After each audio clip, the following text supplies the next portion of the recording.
Imaginemos por un momento una escena que, híjole, ocurre absolutamente todos los días en parques industriales, en corporativos, en centros de distribución.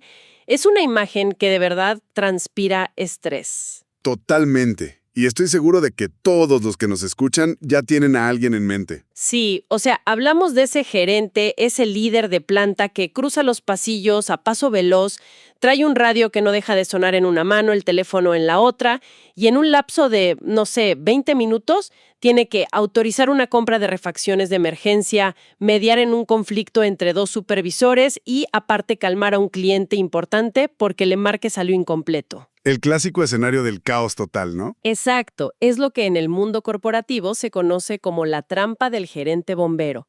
Hablamos de un profesional que seguramente es brillante, pero está absolutamente agotado.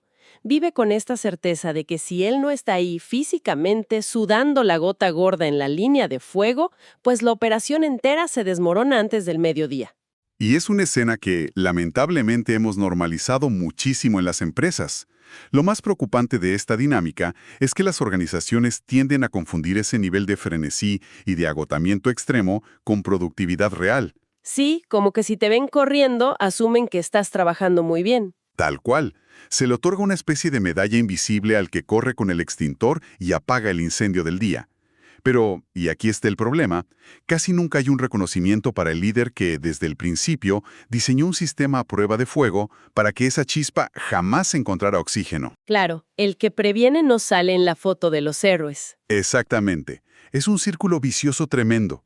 Recompensa la reacción inmediata y penaliza, por omisión, el pensamiento estratégico a largo plazo. A ver, vamos a desempacar esto un poco, porque justo de ahí nace el objetivo de nuestro análisis profundo de hoy. Vamos a desarticular esa trampa operativa, pero paso a paso. La idea es entender cómo un líder puede dar ese salto cuántico desde la trinchera de la supervivencia diaria hacia un liderazgo verdaderamente estratégico. Donde gobiernas el sistema, en lugar de ser gobernado por él. Exacto. Y para esto, todo el marco de referencia que estamos analizando hoy proviene del programa de entrenamiento de gerentes a líderes estratégicos. Este es un programa desarrollado por Training and Coaching Solutions y me parece fascinante porque no aborda la gestión desde la teoría académica, ya sabes, esa que suena muy bonita en los libros. Sí, la que nunca aplica en la vida real. Esto viene directo desde el fango de la operación real. Y lo fascinante de esto es el planteamiento central que es muy crudo, pero 100% necesario. En el entorno corporativo de hoy, ser un ejecutor táctico excelente ya no es garantía de éxito. Ya no basta con sacar la chamba. Para nada. Garantizar que las cajas salgan por la puerta o que se cumpla la cuota del día es apenas el requisito mínimo para entrar a jugar. Lo que realmente se exige hoy en posiciones de liderazgo es una capacidad de lectura del entorno que va pero muchísimo más allá de solo ir marcando casillas en una lista de pendientes. Bueno, y para empezar a entender esto a fondo, hay que ver dónde nace el problema. Porque uno pensaría que la trampa del gerente bombero se soluciona pues contratando a 3 personas más, ¿no? O comprando maquinaria nueva o instalando uno de esos softwares carísimos. ¿Qué es lo que todos intentan primero? Sí, obvio. Pero el problema raíz que plantea este programa es puramente mental. El cambio no empieza en la línea de ensamblaje, empieza en la cabeza de quien la dirige. Y aquí el manual nos presenta una dicotomía muy clara entre dos formas de operar, la mentalidad fija y la mentalidad de crecimiento. Que es un concepto clave. Totalmente. O sea, la mentalidad fija es básicamente esta actitud de supervivencia. El gerente opera desde el puro miedo a cometer errores. Busca hacer exactamente lo mismo que le funcionó ayer, nada más para evitar parecer incompetente hoy. Es una postura súper defensiva. Sí. En cambio, cuando un líder bajo presión opera con una mentalidad de crecimiento, no ve un retraso en la línea como un fracaso que tiene que ocultarle a su jefe. Lo ve como una falla estructural que debe decodificarse. Mantiene una calma clínica en medio del caos porque entiende que el error es simplemente información nueva. Y esa distinción que mencionas es vital. En el mundo industrial o de alta presión, esto evoluciona a un concepto mucho más robusto. En el programa le llaman la mentalidad ejecutiva. Y ojo, no se trata solamente de tener una actitud positiva, de echarle ganas. No es pensamiento mágico. Exacto. Se trata de adoptar la perspectiva de un dueño de negocio. El gran obstáculo para muchos gerentes que recién son promovidos es que siguen operando como contribuidores individuales. O sea, el mejor técnico es el que ascienden a gerente. Y ese es el problema. Cuando hay crisis, su instinto inmediato es volver a operar la máquina, porque ahí es donde se siente competente, siente que tiene el control. Sin embargo, la mentalidad ejecutiva te exige sostenerte en 4 pilares fundamentales. No puedes soltarlos. A ver, ¿cuáles son esos 4 pilares? Primero, priorizar obsesivamente lo que impacta los resultados financieros. Segundo, delegar tareas para liberar ancho de banda mental. No puedes pensar en estrategias si estás exhausto. Lógico. Tercero, anticipar riesgos antes de que sean urgencias. Y cuarto, alinear cada microdecisión diaria con los macroobjetivos de la organización. Y todo esto va súper de la mano con un cambio en cómo te comunicas con tu equipo. Ah, sí, el famoso concepto de accountability and ownership que viene en el programa. Ese mero. Básicamente significa erradicar la cultura de las excusas. O sea, dejar de decir cosas como, bueno, mi equipo de producción ya terminó, si los de logística no mandaron los camiones a tiempo, pues ya no es mi problema. Exactamente. El ownership absoluto significa decir, a ver, el objetivo de la empresa es que el cliente reciba el producto hoy. Si logística tiene un cuello de botella, ¿cómo puedo usar yo mis recursos para ayudarlos a destrabarlo? Es asumir que todo el negocio es tuyo. ¿Sabes? Para visualizar este salto de lo operativo a lo ejecutivo, me gusta usar una analogía. Es la diferencia entre ser el mecánico que va sentado sobre el motor intentando apretar tuercas mientras el auto va a 120 kilómetros por hora. ¡Qué imagen tan estresante! Sí, frente a ser el piloto que va sentado en la cabina, tranquilamente leyendo los indicadores del tablero y anticipando una curva que viene a 2 kilómetros de distancia. Es una analogía perfecta. Pero a ver, aquí te quiero plantear un escenario real que desafía esta lógica y quiero escuchar tu perspectiva. Es un pushback. Imagínate que es un jueves por la tarde. Hay una orden urgente de 50,000 piezas para el cliente más grande e importante de toda la compañía. De esos que no puedes perder por nada. Ándale. Pero resulta que faltan operadores porque hubo un brote de gripe tremendo y, de repente, la máquina principal, la que saca el 30% de toda la producción, se detiene por completo. En un nivel de pánico así, con los números rojos parpadeando, no es una reacción natural e incluso la más responsable que ese gerente se remangue la camisa, corra la línea y se ponga a operar un equipo manual para intentar salvar el día. Mira, te entiendo perfecto. Es una reacción absolutamente humana. Cuando el estrés llega a esos niveles críticos, nuestro cerebro busca refugio en lo que domina, en aquello que le da una sensación inmediata de control. Siente que está ayudando. Sí, a nivel psicológico, ese gerente siente que está siendo el héroe de la película, que está salvando a su equipo. Pero, y aquí viene el golpe de realidad, si observamos el panorama general, la respuesta técnica a esa acción es que es un error sistémico gravísimo. ¿Por qué? Porque en el instante exacto en que el gerente agacha la cabeza para operar esa máquina, el equipo entero se queda ciego. Literalmente pierden al piloto. Exacto. Operar la máquina sí, resuelve el evento inmediato, saca un par de piezas, pero deja todo el sistema a la deriva. La verdadera mentalidad ejecutiva en medio de ese incendio te exige hacerte una pregunta muy diferente. Tienes que pensar, a ver, ¿cuál es la decisión de más alto impacto sistémico que puedo tomar en este preciso momento? Claro, porque mientras él está apretando el tornillo, nadie más está haciendo el trabajo estratégico. Así es, nadie está llamando al proveedor de refacciones de emergencia, nadie está hablando con ese cliente importantísimo para renegociar las ventanas de entrega y proteger esa relación comercial a largo plazo. Nadie está reasignando de manera estratégica al personal de otras líneas que a lo mejor son menos críticas en ese momento. ¡Wow! Y el impacto de liderar esas soluciones transversales es exponencialmente mayor que el de sacar, no sé, 10 piezas manuales por hora. Pero, por mucho, ese contraste entre apretar el tornillo y gobernar el sistema es lo que nos lleva a la siguiente fase de esta transformación. Sí, porque una vez que el líder logra frenar ese instinto de microgestión y da este famoso paso atrás, pues necesita saber exactamente a qué le va a prestar atención. O sea, el tablero es enorme. Exacto. Y ahí es donde entra una de las herramientas más potentes del programa, que es el pensamiento sistémico. Esto es básicamente dejar de ver los eventos como cosas aisladas y empezar a buscar los famosos puntos de apalancamiento. Los leverage points. Ajá, los leverage points. que son esas pequeñas áreas en estructura, donde un cambio mínimo, pequeñito, genera un impacto masivo en todo el resultado final. Y dentro de este marco de trabajo, Emilio Chávez, que es el experto clave detrás de esta metodología específica, desglosa el análisis de problemas en 5 niveles de profundidad que de verdad me parecen reveladores. Sí, el trabajo de Emilio Chávez es un mapa perfecto para evitar ponerle curitas a fracturas expuestas, como solemos hacer en las empresas. Totalmente. A ver, explícanos esos 5 niveles. Claro, son fundamentales para entender por qué los problemas operativos siempre se repiten. El primer nivel son los eventos. Esto es lo visible, el síntoma, el incendio tal cual. Por ejemplo, digamos que el embarque de materia prima llegó tarde hoy. Ok, ese es el evento.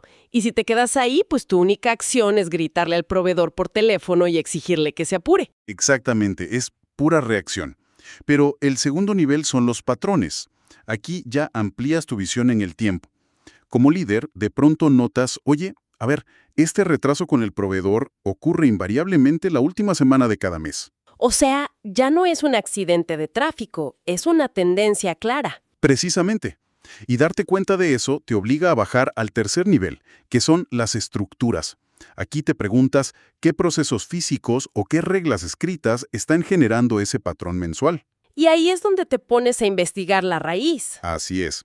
Y supongamos que descubres que el sistema de pagos de la propia empresa retiene todas las facturas hasta fin de mes, lo que provoca que este pobre proveedor pues detenga los envíos hasta ver su dinero reflejado en la cuenta. No me digas. O sea, el problema no era ni el tráfico ni el chofer, era el flujo de caja corporativo. Tal cual. Pero ojo, porque la metodología de Emilio Chávez no se detiene en los procesos burocráticos. El cuarto nivel profundiza en algo mucho más intangible y poderoso, los modelos mentales. Esta parte es buenísima. Sí, estas son las creencias y los paradigmas no dichos que sostienen esa estructura fallida. Te preguntas, a ver, ¿por qué diablos existe esa regla de retener las facturas? Y a lo mejor resulta que el modelo mental de la dirección financiera es que retener el efectivo el mayor tiempo posible demuestra poder de negociación y los protege de riesgos financieros. Ah, claro, es una creencia arraigadísima en el mundo corporativo. Muy común. Y finalmente, llegamos al quinto nivel, que es la visión sistémica. Esto implica comprender ya cómo ese modelo mental del agente de finanzas está chocando directamente con las necesidades operativas de la planta de producción. Y entonces, con esa visión, ya puedes diseñar una solución holística. A ver, aquí es donde la cosa se pone realmente interesante. Porque te voy a lanzar otra de esas preguntas difíciles y pragmáticas. ¡Venga! Si frente a cada error en la línea de producción o cada vez que hay una queja de calidad mínima, el liderazgo se tiene que sentar a deconstruir los modelos mentales y las creencias filosóficas de la junta directiva, Ya veo para dónde vas. pues sí, o sea, ¿no hay un riesgo inmenso de caer en una parálisis por análisis brutal? ¿Acaso Emilio Chávez no nos está pidiendo ser filósofos organizacionales en un entorno donde, oye, se necesitan resultados tangibles para este viernes? Es súper válido lo que dices. Y es de hecho la crítica más clásica al pensamiento sistémico. Sin embargo, la distinción crucial aquí es entender cómo se distribuye el esfuerzo a lo largo del tiempo. A ver, ¿cómo es eso? Analizar un problema a nivel sistémico requiere mucho más tiempo inicial. Eso es innegable. Tienes que sentarte, mapear, pensar. Pero la alternativa de no hacerlo es tener que resolver el síntoma 100 veces a lo largo de todo el año. Sí, que al final te quita muchísimo más tiempo. Exactamente. La parálisis real ocurre cuando estás apagando el mismo maldito fuego todos los días. Cambiar la estructura y el modelo mental te cuesta trabajo, sí, pero se hace una sola vez. Y a partir de ahí, la operación fluye con fricción cero. Tiene todo el sentido del mundo. De hecho, hay un caso de estudio en el manual que ilustra esto a la perfección y que siempre se utiliza para demostrar el costo altísimo de quedarse solo en la superficie de los eventos. Es el colapso de Nokia a principios de los años 2000. Nokia, el gigante indiscutible de la telefonía móvil. Parecía imposible que cayeran, o sea, todo mundo tenía uno. Tenían a los mejores ingenieros de hardware de todo el planeta, un presupuesto que era prácticamente infinito y un dominio total del mercado global. Y fíjate, no desaparecieron porque les faltara tecnología o capacidad operativa para construir un teléfono inteligente. Entonces, ¿qué fue? Colapsaron porque su liderazgo atacó el problema solo en el nivel de los eventos, y se cegó completamente ante sus propios modelos mentales. Cuando Apple y otros competidores emergieron de la nada, Nokia vio un simple evento. Dijeron, mira, hay teléfonos nuevos en el mercado. O sea, minimizaron el síntoma. Totalmente. Su respuesta en el nivel estructural fue intentar producir más variaciones de sus mismos teléfonos tradicionales, pero más rápido. Eligieron los leverage points equivocados. Exacto. Intentaron competir trabajando más duro en lo mismo en lugar de pensando diferente. Si hubieran aplicado una visión sistémica como la de Emilio Chávez, habrían notado que su modelo mental dominante era de una arrogancia institucional tremenda. Se sentían intocables. Sí, creían firmemente que el hardware siempre iba a reinar sobre el software y que su puro tamaño los hacía invencibles. Además, sus estructuras jerárquicas eran pero tan rígidas que cualquier idea innovadora que venía de sus desarrolladores moría lentamente en comités de aprobación eternos. Qué frustrante debe haber sido estar ahí adentro. Imagínate, el sistema completo estaba diseñado para perpetuar un éxito del pasado, no para el futuro. La lección aquí es brutal. Una empresa multinacional gigantesca no colapsó por fallas operativas en sus máquinas, colapsó por la rigidez de su mentalidad. Wow. Es que, entender todo este engranaje de modelos mentales y estructuras suena sumamente lógico cuando uno lo analiza así, con calma, en una sala de juntas, frente a un pizarrón con un café. Claro, en frío todo tiene sentido. Pero la realidad de un gerente en la planta transcurre en lo que hoy se define como entornos VUCA. Ya sabes, entornos volátiles, inciertos, complejos y ambiguos. En esos momentos donde el tiempo corre en contra, la presión está al máximo y la información que tienes está incompleta, pues nuestra propia mente nos tiende trampas biológicas. Definitivamente. Y aquí es vital introducir a otra figura del programa, a Mireia Varela. Ella es otra experta clave citada en este marco de trabajo. Y lanza una advertencia fundamental sobre los filtros mentales automáticos que utilizamos cuando estamos bajo estrés extremo. Básicamente ella pone el reflector sobre los sesgos cognitivos. Sí, y el trabajo de Mireia Varela sobre estos sesgos en entornos VUCA es de suma importancia, porque nos explica el cómo y el por qué detrás de esas malas decisiones operativas. Sí, de esas decisiones que después dices, ¿en qué estaba pensando? Exacto. Mira, cuando hay estrés extremo, el cerebro humano literalmente entra en un modo de ahorro de energía.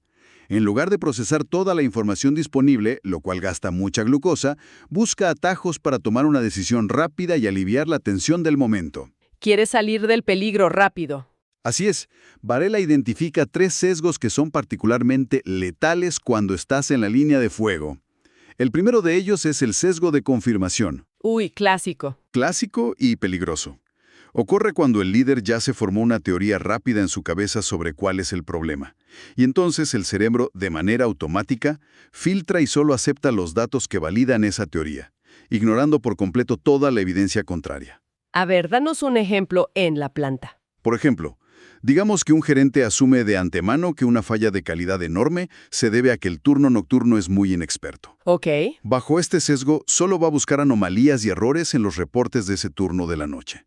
Y va a pasar por alto por completo el hecho de que la calibración de la máquina en realidad falla a cualquier hora del día, incluso en la mañana. Claro, es como ponerse anteojeras de caballo. Solo ves lo que quieres ver. Exactamente. El segundo sesgo que menciona Mireia Varela es el sesgo de recencia, que es esta trampa mental de darle un peso gigantesco a lo que acaba de suceder, simplemente porque el recuerdo está muy fresco en nuestra memoria. Ah, sí.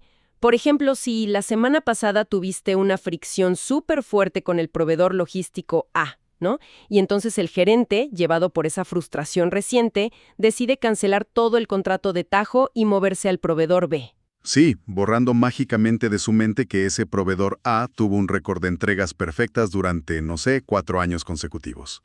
¡Qué peligroso! Una mala semana te borra años de buen historial. Tal cual.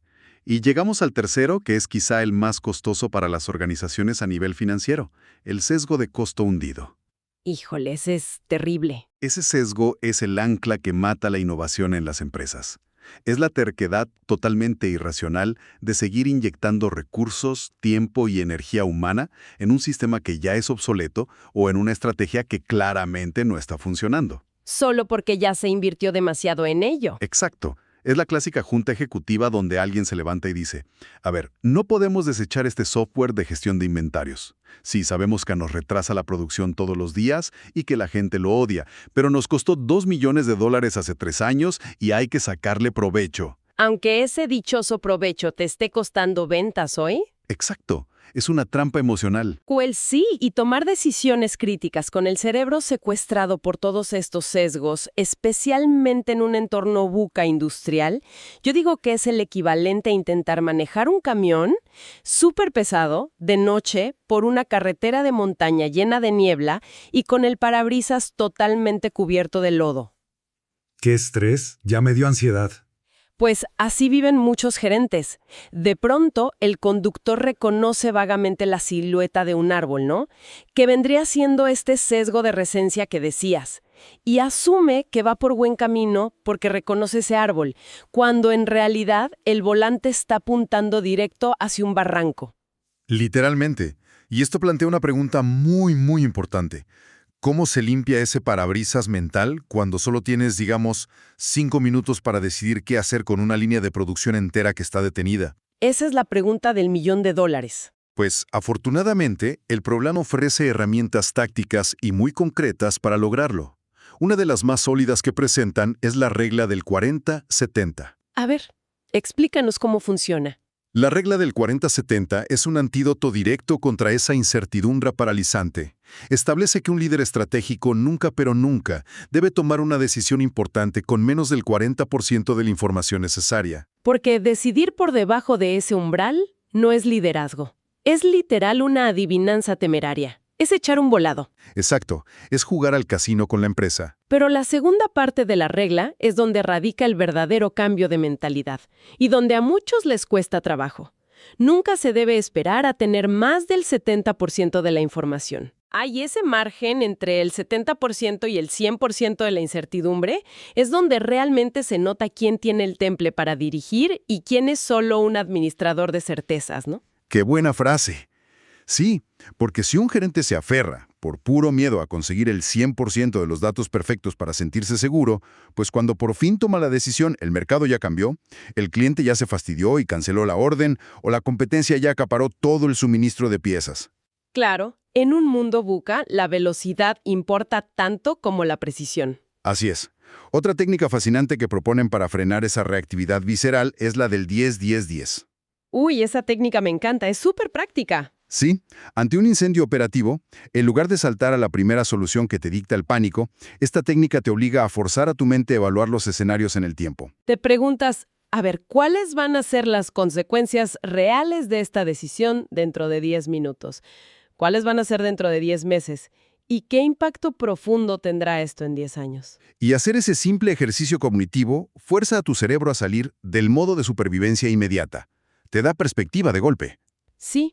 Y bueno, para complementar esas herramientas, en entornos que, cambian minuto a minuto en la planta, el manual menciona que es fundamental la aplicación del ciclo OODA, que es observar, orientar, decidir y actuar. Entiendo que es un modelo que viene de la aviación, ¿no? Exactamente. Se originó en la aviación de combate táctico, pero es perfecta y 100% aplicable a una crisis de manufactura o corporativa. Y ojo, no se trata solo de seguir una listita de pasos burocráticos. La magia real de este ciclo está en comprender el mecanismo profundo de la fase de orientación. A ver, ¿cómo funciona eso en la práctica? Mira, ante una máquina que se acaba de averiar y tiras los números en rojo, el líder primero observa los datos fríos, sin juzgarlos. Sin dejarse llevar por el pánico. Exacto. Luego entra a la fase de orientarse. Y es aquí mismito donde debe limpiar su parabrisas mental de esos sesgos que nos describía Mireia Varela.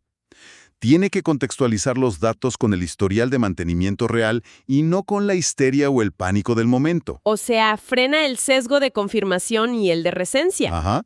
Ya con esa claridad mental, entonces puede decidir, por ejemplo, la reasignación inteligente de la carga de trabajo de su equipo. Y, finalmente, actuar. Actuar con muchísima rapidez para poder medir los nuevos resultados e iniciar el ciclo nuevamente. Es algo dinámico. ¡Wow! Y siento que todo esto converge en lo que para mí es la habilidad suprema del verdadero liderazgo estratégico, que es el pensamiento de segundo orden. Totalmente de acuerdo. Porque, a ver, cualquier gerente, con un cursito básico de administración de 2 horas, sabe usar una matriz de Eisenhower para separar lo urgente de lo importante, ¿no? Sí, es lo más básico. Pero el pensamiento de segundo orden va un paso más allá. Asume que cada decisión corporativa que tomas es como lanzar una piedra a un estanque. Un líder verdaderamente estratégico se detiene un segundo a pensar, oye, ¿qué problema silencioso podría generar indirectamente esta solución temporal que estoy a punto de implementar? Tienes que ver las olas que hace la piedra. Exacto.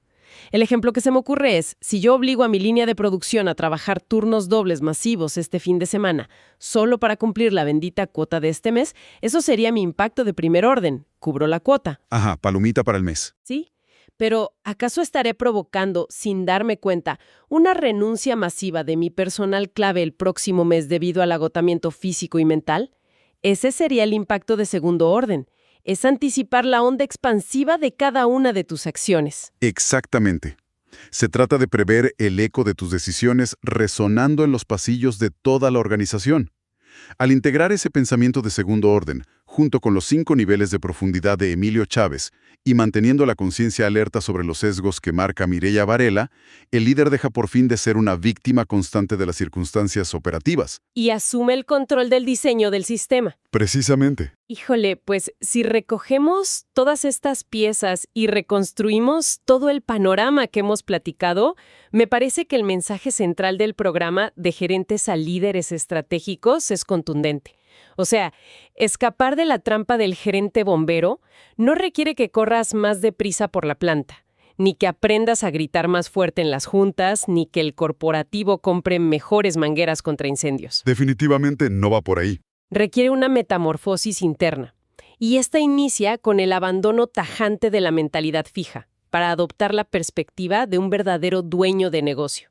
Exige elevar la mirada por encima del humo del día a día para encontrar la raíz estructural de los problemas usando el pensamiento sistémico. Y demanda sobre todo una disciplina cognitiva rigurosísima, para no dejarte engañar por estas ilusiones ópticas que el estrés extremo genera en tu mente. Sí, los famosos sesgos. Es un proceso profundo de desaprender hábitos reactivos. Hábitos que, aceptémoslo, a lo mejor te fueron muy útiles en el inicio de tu carrera técnica, te hicieron destacar, pero que irremediablemente se convierten en un ancla pesadísima cuando asumes posiciones de alto impacto gerencial. Claro, lo que te trajo hasta aquí no es lo que te va a llevar al siguiente nivel. Exacto. La verdadera evolución ocurre en el instante en que la energía del líder deja de consumirse obsesivamente en reparar los errores del pasado y comienza a invertirse de lleno en construir la arquitectura del futuro de la operación. Me encanta cómo lo pones. Y bueno, para quienes viven esta realidad frenética a diario y que nos están escuchando buscando cómo estructurar esta transición en sus propias plantas u organizaciones, el camino no tiene que ser un proceso doloroso de ensayo y error en solitario. No, para nada. No tienen que inventar el hilo negro. La implementación de toda esta filosofía, junto con todas las herramientas prácticas y tácticas para aterrizarla, es exactamente lo que ofrecen los creadores de este material. Acercarse a Training and Coaching Solutions representa una vía directita para llevar este programa de gerentes a líderes estratégicos a los equipos de liderazgo corporativo. Es un recurso que de verdad está diseñado para transformar culturas súper reactivas en verdaderas maquinarias de precisión estratégica. Así es. Y bueno, para cerrar ya nuestra charla de hoy, vale la pena reflexionar un momento sobre un paradigma invertido. Porque en el mundo industrial es súper común asumir que el activo más crítico que un líder debe proteger celosamente es, no sé, el presupuesto asignado, la maquinaria técnica o la cadena de suministro. Es lo que siempre te dicen en finanzas. Corporativa es la atención y la energía mental de quien la dirige. Sin duda alguna. Ese es el verdadero oro de la empresa. Totalmente. Y los dejo con esto. Si la persona que tiene la brújula, el mapa estratégico y la visión del panorama completo se la pasa todos los días con un extintor en la mano, intentando salvar un solo arbusto en llamas, ¿quién diablos está vigilando que no se queme el resto del bosque? Piénsenlo. Hasta nuestra próxima exploración.